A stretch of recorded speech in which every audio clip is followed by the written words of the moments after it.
The 7 levels of Brazilian Jiu-Jitsu. Level 1, White Belt Suffocation. You walk into the gym thinking you'd learn some cool submissions and choke people out. What actually happened was you spent 45 minutes getting crushed under someone's body weight while they methodically destroyed every attempt you made to move. You tapped to things you didn't even know were submissions. You got choked with your own gi. You're questioning every life decision that led you here. These people have no concept of base, posture, or frame. Someone gets them inside control and they just lay there like a dead fish waiting for it to end. You tell them to shrimp and they just look at you like you just spoke ancient Greek. Their idea of guard retention is grabbing onto their opponent's gi and praying. Doesn't work. It never works. Level 1s think strength will save them. It won't. That blue belt who weighs 60 pounds less than you, she just triangle choked you in 90 seconds while you were flexing every muscle in your body trying to power out. You learned real quick that technique beats strength, and when you have neither technique nor cardio, you're just a heavy breathing punching bag waiting to get submitted. You show up in a t-shirt that's 2 sizes too big because you thought that would help somehow. Within 3 minutes, it's being used to choke you. You try to bench press your way out of mount, you get arm barred. You try to muscle out of a kimura, your shoulder makes a noise it shouldn't make. Welcome to Level 1, where your ego dies 1,000 deaths every single class. Before we go further, hit that subscribe button. You're here for real combat sports knowledge, so don't miss what's coming next. Level 2, Survival Artists. 3 to 6 months in, you figured out the basic positions. You know what mount is, you know what side control is, you know what guard is, even if your guard gets passed every 30 seconds. You can survive a few rounds without getting submitted in the first minute. Progress. Level 2 white belts have learned basic escapes. Trap and roll from mount, elbow escape from side control. They could sort of, sometimes retain guard if their opponent isn't trying that hard. They know what a triangle choke looks like, which doesn't help them avoid it, but at least they recognize what's killing them now. The problem with level 2 is they're still thinking instead of reacting. Someone passes their guard and they mentally scroll through the 3 escapes they know, trying to remember which one applies here. By the time they decide, they're already mounted and getting crushed. They know the techniques, they just can't execute them when someone's on top of them trying to break their will to live. These white belts think they're getting good because they occasionally escape bad positions, then they roll with an upper belt who immediately puts them right back where they started, except worse. You escaped side control? Cool. Now you're in neon belly and you can't breathe. You're not getting better, you're just getting better at suffering. That's level 2. Level 3, Blue Belt Survivors. 6 months to 2 years in, you earned your blue belt. You have legitimate techniques now. You can submit other white belts. You have a guard game that sometimes works. You've learned some basic sweeps. You're not just surviving anymore, you're actually attempting to play jiu-jitsu. Level 3s understand the positional hierarchy. They know mount is better than side control, is better than half guard, is better than guard. They can chain attacks together, build armbar into triangle into omoplata. They've developed favorite submissions, maybe they're a guillotine specialist, maybe they love bow and arrow chokes from back control. But here's where level 3 gets stuck. They're decent in the gym. They can handle the white belts, they give other blue belts competitive roles. But they've never competed. They've never felt what it's like to get someone grabs your ki with a singular goal of submitting you in front of a crowd. They've never experienced the cardio death that is back-to-back competition matches with no rest. Level 3 is where most hobbyist grapplers stay forever. They train twice a week, they have fun rolling, they feel competent, which is totally fine if you're just here for exercise and stress relief, but if you think you're learning to fight, you're still playing in the shallow end. Real Jiu-Jitsu starts at level 4. Before we get there, do yourself a favor and subscribe. We've got more combat sports breakdowns coming that'll change how you train. Level 4, Competition Purple Belts. 2 to 4 years of consistent training, you've competed multiple times. You know what it feels like to fight for 6 minutes straight when your arms are burning and your lungs are screaming and you still have to defend a submission attempt. You've won some matches, you've been submitted in front of people. Both experiences taught you more than a year of casual rolling. Level 4 grapplers have developed a complete game. Their guard passing is methodical. Their guard retention is frustrating to deal with. Their submissions are tight enough that once they lock them in, you're tapping or going to sleep.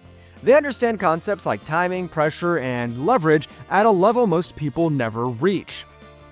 Level 4s are dangerous. Their rear naked choke will put you out in seconds if you're not defending correctly. Their armbar breaks are so tight, you're tapping before the extension even starts. Their top pressure makes you feel like you're drowning on dry land.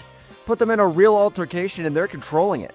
They might be years from black belt, but they're absolutely grapplers. Level 5 Brown Belt Killers. 4 to 6 years minimum of dedicated training. Multiple competitions at blue and purple belt.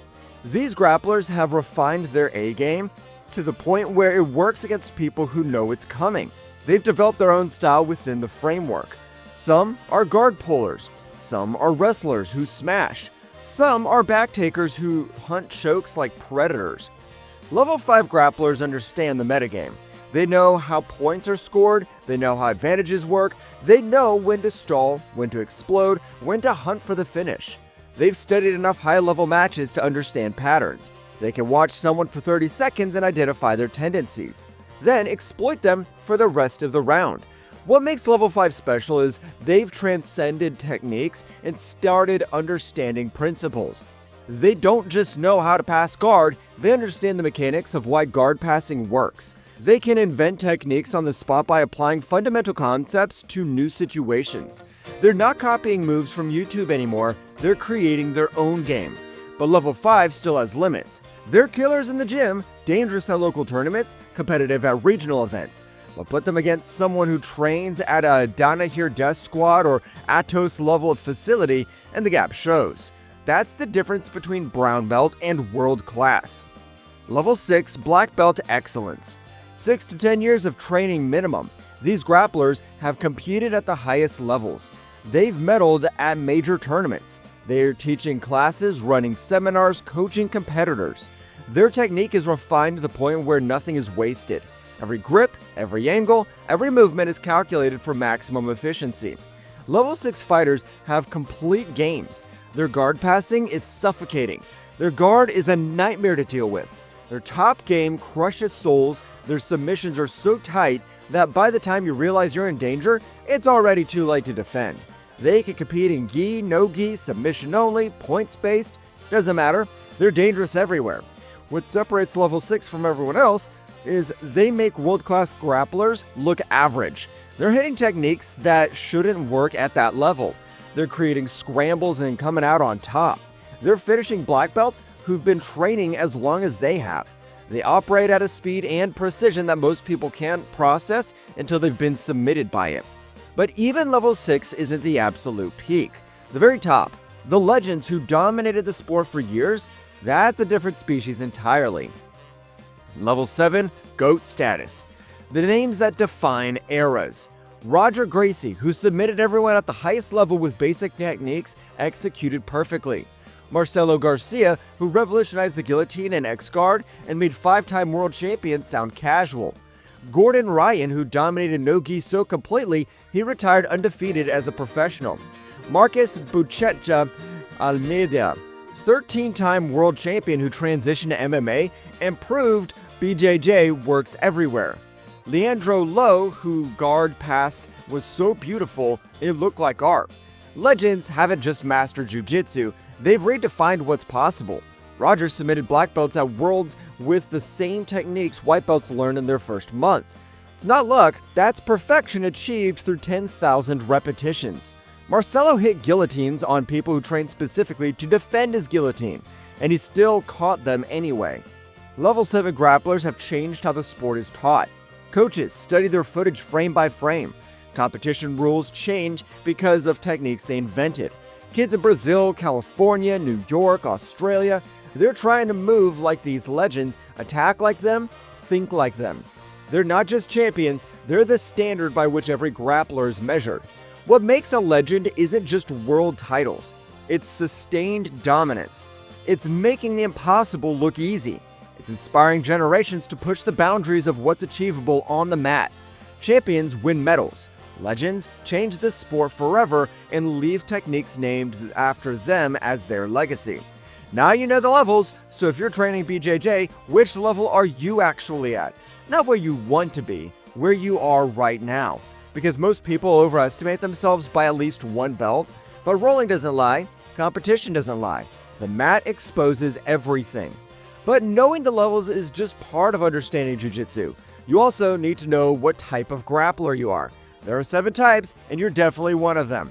Now, if you really enjoyed this breakdown, like this video, subscribe to the channel. We've got more combat sports deep dives coming that'll change how you see fighting. I'll see you in the next one.